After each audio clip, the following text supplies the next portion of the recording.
ভাই টাকা তো দিলেন, আবার হেলমেটটা নিয়ে যাচ্ছেন। আরে সরি ভাই, আসলে তাড়াহুড়োর কারণে ভুল হয়ে গেছে। এই যে আপনার হেলমেট, আর এই যে আপনার ভাড়া। ভাই বাকি টাকাটা নেবেন না? ওইটা আপনার কাছে রেখে দেন, সিগারেট খেয়ে নিন স্যার। এই যে আমার ক্লাসের সবচেয়ে গুণধর ছাত্র, যেমন তার চলাফেরা তেমন তার ড্রেস আপ, তেমনি তার লেখাপড়া। যেদিন থেকে তুমি ইউনিভার্সিটিতে ভর্তি হয়েছো, একদিনও তুমি ঠিক টাইমে ক্লাসে আসছো? এটা তুমি কি জুতা পরে আসছো? এটা তো মনে হচ্ছে বাথরুমের স্যান্ডেল। ইউনিভার্সিটিতে কিভাবে ড্রেস আপ পরে আসতে হয় তুমি জানো না? আসলে স্যার এক্সামের জন্য লেট হয়ে যাচ্ছিল, তো তাই আসার সময় পায়ের সামনে যেটা পাইছি ওটা পরে চলে আসছি। আমি আসলে চাই না আমার এক্সামের কোনো ক্ষতি হোক। যেই না আমার ছাত্র, শোনো, তোমার মুখে এসব কথা মানায় না। নাও খাতা দিলাম, প্রশ্ন দিলাম, ওই যে ওই চেয়ারে বসে চুপচাপ পরীক্ষা দিও। যদি কোনো রকম নকল করার চেষ্টা করো, উল্টা পাল্টা কোনো কিছু করার চেষ্টা করো, আই উইল পানিশ ইউ।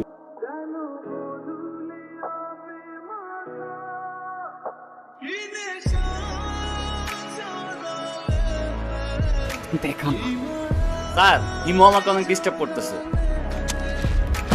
এক্ষুনি আমার ক্লাসরুম থেকে বের হয়ে যাও। Get out.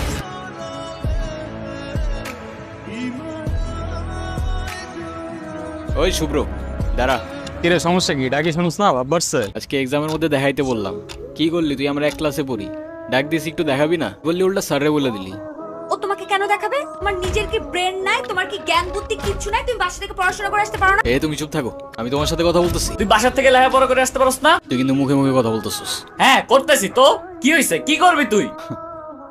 আরে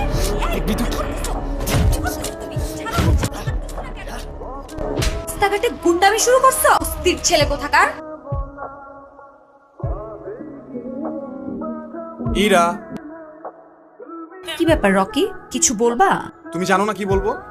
শোনো, তোমাকে আগেও বলছি, এখন আবার বলছি, তোমাকে আমি পছন্দ করি না আর কোনোদিন করবো না। ইরা, তুমি কি ভেবে বলছো? তুমি জানো এর পরিণাম কি হতে পারে? এর পরিণাম কি হতে পারে মানে? আরে কি রকি?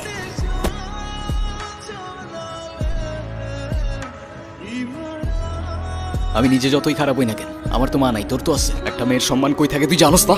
এরপর থেকে যদি এরম করার কথা কখনো ভাবস, বিজদারে বইলা তোরে কেমনে ক্যাম্পাস থেকে বের করতে আমার খুব ভালো করে জানাস। যা জানা। ধন্যবাদ তোমাকে। ধন্যবাদ দেওয়া লাগবে না, তোমার জন্য আসি নাই আমি। আমার বাবা আমারে শিখাইছে মেয়েদের কেমনে সম্মান করতে হয়, তাহলে সেদিন তুমি চর মারার পরও চুপ থাকতাম না।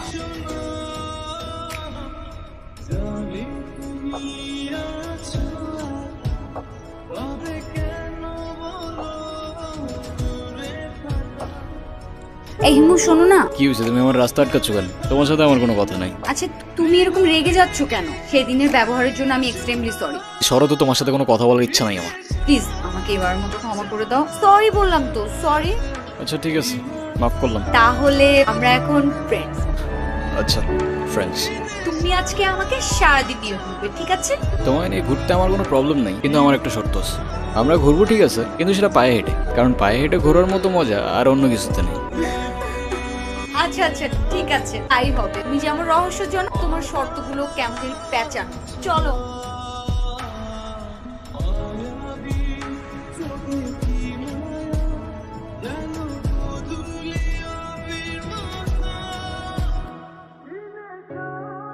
কি ব্যাপার, এত সকাল সকাল কল দিছো কেন?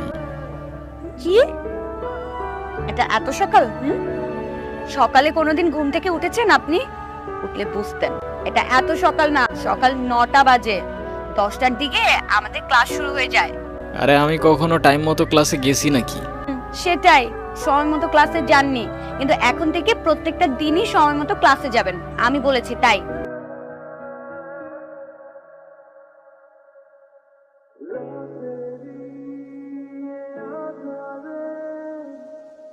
কিরে বোমা, সূর্য কি আজকে পশ্চিমে উঠছে?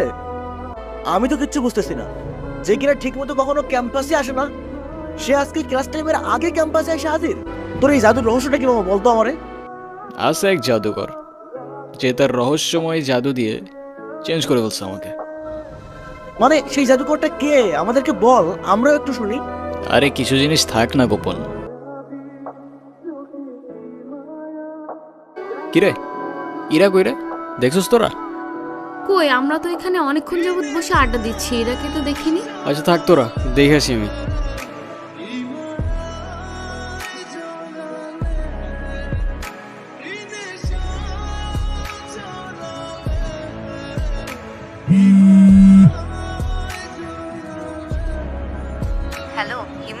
আমি এতদিন তোমাকে কতগুলা কল দিছি, কল ধরো নাই কেন? কি হয়েছে তোমার?